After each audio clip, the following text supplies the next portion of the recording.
but I saw the timer and I thought I only had 20, so I didn't cover that. But I was graciously advised I do have a little bit more time, so I'm going to explore this a bit further.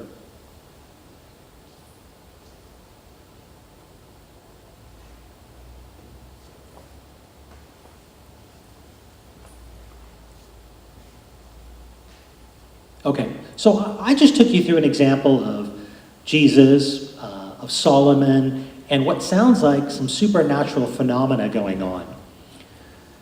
And you could salvage things from a Muslim perspective, from a belief perspective, by saying, well, hey, these could be metaphor. You could also take the approach, supernatural events are distinct from science, and therefore we're able to reconcile. Maybe God doesn't invoke the supernatural anymore. But the next question would be, just because that's supernatural, is it actually flying in the face of science? Where does Allah say anything in the Quran that contradicts science head on? I mean, there's no verse in the Quran that says oxygen isn't 2 parts hydrogen, 1 part oxygen. That water isn't 2 parts hydrogen, 1 part oxygen. But the thing is that we know from reading the Quran that it doesn't get that specific. It doesn't get that direct. So looking for statements to that effect are not really going to bear fruit. Now, you will find in the Quran descriptions of things like the moon and the sun swimming in their own orbit. Now, the sun's got a 230 million some odd year orbit around the Milky Way galaxy. That's not very relevant to human beings and our lifespan and our lives. But to a 7th century Arab who thought the sun was spinning around the earth because it seemed to be orbiting, from that perspective quite frequently, it seems highly relevant. So this introduced, for some apologists, the idea that the Quran is not actually trying to give us science directly. It is speaking to the 7th century Arabs who are going to read it on the surface, but there's going to be a deeper, layered meaning that will still work for us. So this is one approach of trying to reconcile.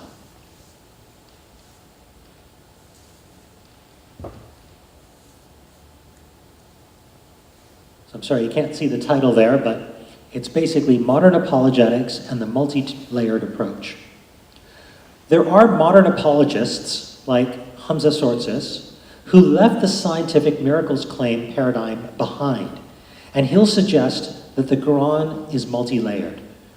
The literal surface reading appealed to the albeit simplistic and scientifically illiterate people of the 7th century, while modern notions of reality held today could be gleaned from the same verses, though perhaps only as poetry, as rhetoric, and moral lessons, and not so much a superficial description of reality as was compelling to people from an earlier time. If we remove the claim that the Quran foretold of scientific knowledge that we would discover centuries later, then a lesser claim remains. Does the Quran, not attempting to actually predict anything, describe the natural world in a way that is accurate or inaccurate? Does the Quran hold up? Well, if you presuppose that what doesn't conform with science is just poetry and metaphor, then there's no conflict. We have coexistence. If, however, you realize that picking the winners and rejecting those verses that don't fit by placing them into the metaphor bucket is simply an exercise in confirmation bias, then the answer is no. They don't coexist, in that they do conflict. We can ignore these conflicts because science deals with the real world. And if we're going to engage in confirmation bias, then coexistence is possible. But should we be engaging in confirmation bias? to achieve coexistence?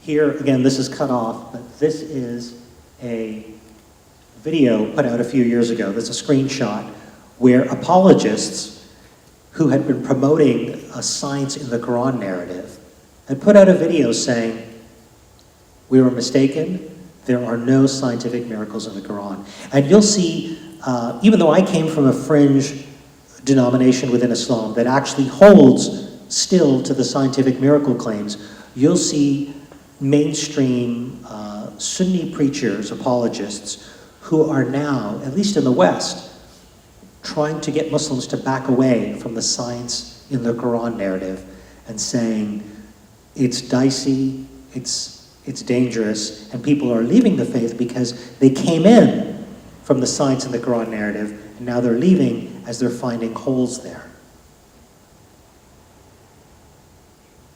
So this is too small to read, so I'm going to show you some zoomed in excerpts. And what I've got here, just to give you some context before I zoom in, is that it's a decision tree for the multi-layered science and metaphor paradigm. But what it shows you is that even if you take that approach, there's confirmation bias.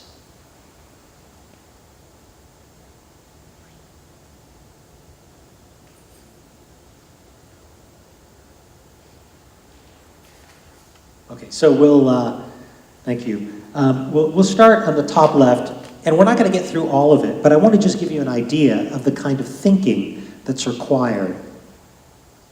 So if we start looking at any particular verse in the Quran,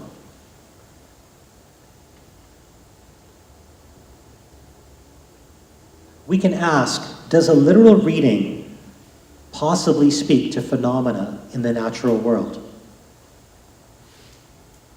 And if yes, does this reading comport with a currently accepted description of the natural world? And if we say yes to that, does this reading tell us something that was neither known nor conjectured in the 7th century? If the answer is no, well, then this isn't worthy of our attention. There's no prophetic insight here, and nothing ordinary humans of the time couldn't have written.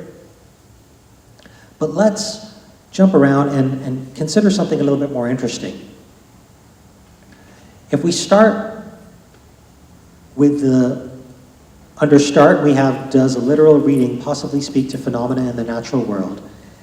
If it doesn't, what we sometimes see apologists do is ask, can a sifting through the various meanings associated with the roots of any of the words in the verse lend themselves to a post hoc reading of a currently accepted description or credible hypothesis of the natural world? And if it doesn't, we'll say, well, it's only poetry, it's only a metaphor. Any previous exegesis or tafsir that implied it described the real world was mistaken. Human interpretation is, after all, fallible. Now, I'm not going to have time to go through this whole series of exercises, but if we slide to where there's some blue text, we zoom in there. The one path through all of this that can give us confidence that there was something scientifically miraculous about the book would be if the reading told us something that was neither known nor conjectured in the 7th century, and it is not trivial, but something that's incredibly insightful. And we would also have Islamic sources commenting on this description in unambiguous terms. There's that falsifiability that we heard about this morning. We'd have Islamic sources commenting in unambiguous terms about this being prophetic knowledge, humanity one day might confirm, and that this wasn't yet known or even accepted at the time. If we have such a scenario, then we should take notice. then we've got a prophetic statement from Scripture worthy of our collective reflection.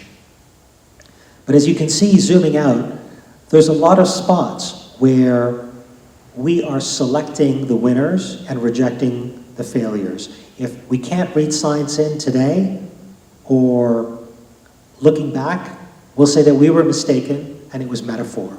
And so if we take the paradigm of selecting the winners, rejecting the losers, or confirmation bias, we don't have an objective assessment.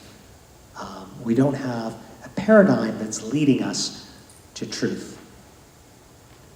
And I'll leave it there, and I'm sure there'll be many questions later on today, which I'll be happy to answer. Thank you.